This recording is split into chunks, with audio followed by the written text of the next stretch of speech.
아직 결혼을 안 한 지인들이 그런 얘기를 할 때가 있어요. 난 투자에 관심 없어서 투자에 관심 있는 사람 만나고 싶어. 투자 잘하는 사람 만나고 싶어.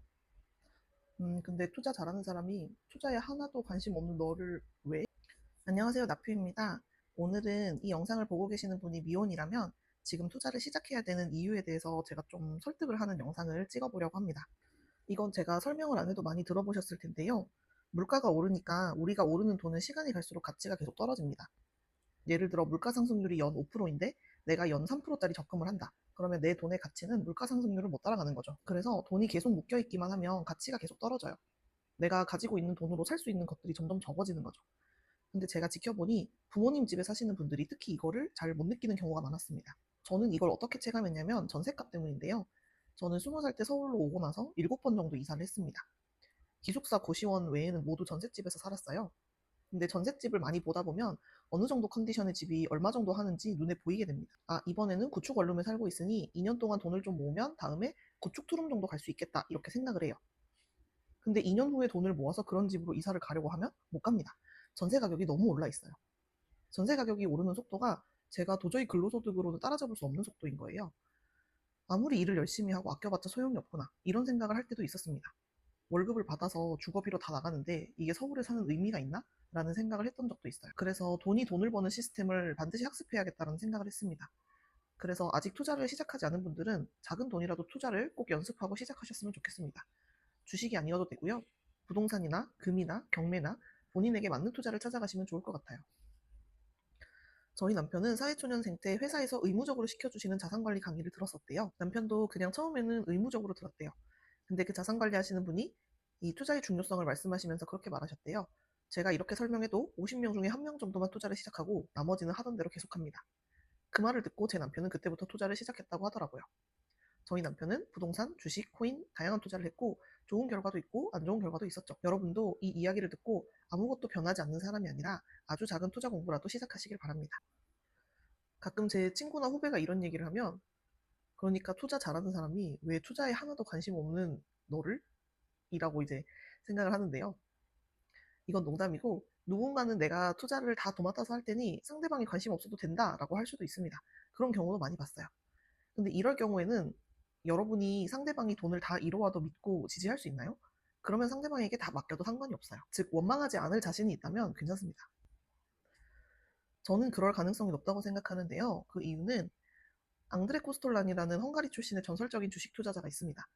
그분이 쓴 돈 뜨겁게 사랑하고 차갑게 다루어라 라는 책을 보면 초반에 그분에겐 더 이상 투자가 돈을 위한 게 아니라 어느 정도 지적 유희에 가깝다는 말을 합니다. 이 세상이 어떻게 흘러갈 건지에 대해서 내가 생각하는 가설이 있고 그게 맞는지 지켜보고 돈도 버는 거죠. 이 지적 유희의 단계가 되면 주식 이야기가 너무 재밌어요. 각자의 가설과 정보를 비교하고 맞춰보는 거죠. 그냥 또 하나의 취미가 되는 겁니다. 그래서 이걸 좋아하는 사람들은 제가 생각할 땐 파트너와 이런 이야기를 할 수 있다면 엄청 재밌어 할 거예요. 저도 작년에 미국 주식을 매도하고 다시 포트폴리오를 짤 때 남편과 트럼프가 대통령이 되고 과연 전쟁이 일어날 것인가에 대한 주제로 얘기를 했었는데요. 그 이유는 전쟁 관련 주식을 포트폴리오에 포함시킬지 말지 결정하기 위해서였어요. 근데 저보다 국제 정세를 더 잘 알고 있는 남편은 트럼프 대통령이 전쟁을 일으킬 확률이 높다고 했었고, 저희는 그때 로키드 마틴을 구매해서 조금 수익을 봤었습니다. 부부끼리도 각자의 배경 지식을 활용해서 이런 대화를 할 수 있으니 굉장히 재밌어요. 아직 한 번도 투자를 해본 적이 없다면 일단 본인이 감당할 수 있는 투자 공부의 비용을 정해야 됩니다. 그리고 그 안에서 다양한 투자를 시도해보는 게 좋다고 생각해요. 사람마다 성향이나 강점이 다르니 잘 맞는 투자가 있더라고요. 저는 한국 주식, 미국 주식, P2P, 코인 정도 경험해봤어요. 근데 주식 중에서도 차트를 보고 매매하는 건 안 해봤고요. 남편은 주식, 코인, 부동산 이렇게 경험해봤습니다.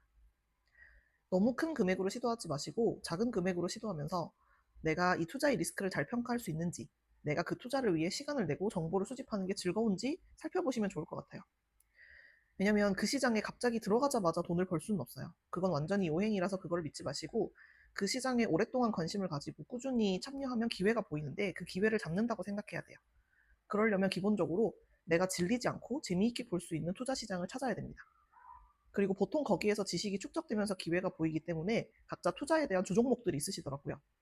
부동산 하는 분들은 부동산만 하고 경매는 경매를 주로, 주식은 주식을 주로 하시고, 그런 걸 보면 투자라는 것도 반드시 시간이 투여되고 지식이 축적되어야 되는 부분이라고 보입니다. 제 주변에 보면 새로운 동네에 가면은 그 집의 부동산 가격을 꼭 확인하시거나 아파트 가격을 같이 체크하는 커플들도 있어요. 그런 부부들은 어느 정도 이런 정도의 입지와 상권에서 이 정도 가격이 형성된다는 지식이 축적되어 있겠죠. 저 같은 경우는 부동산보다는 주식이 더 잘 맞았는데요. 왜냐면 저는 이제 기술의 발전이라던가 세상이 돌아가는 점에 대해서 좀 정보를 수집하고 관심 있게 보는 편이기 때문에 부동산보다는 주식이 훨씬 더 재밌었던 것 같아요. 오늘 영상은 여기까지입니다. 저도 어렸을 때는 부모님이 주식 투자는 절대 하는 거 아니다. 이런 얘기를 들으면서 자라났었는데요. 요즘 보면 꼭 그렇지도 않은 것 같아요. 특히 올해는 코스피가 8천을 넘으면서 많은 분들이 지금 주식시장에 참여를 하고 있는데 이렇게 주식에 관심이 뜨거울 때 참여를 했다가 주식시장이 식으면 다시 주식시장을 이탈하시는 분들이 많은데요. 저는 무엇보다 작은 돈이라도 꾸준히 시장에 참여를 하는 게 중요하다고 생각해서 여러분도 이번 기회에 어떤 투자든 소액으로 시작을 해보시는 것을 추천드립니다.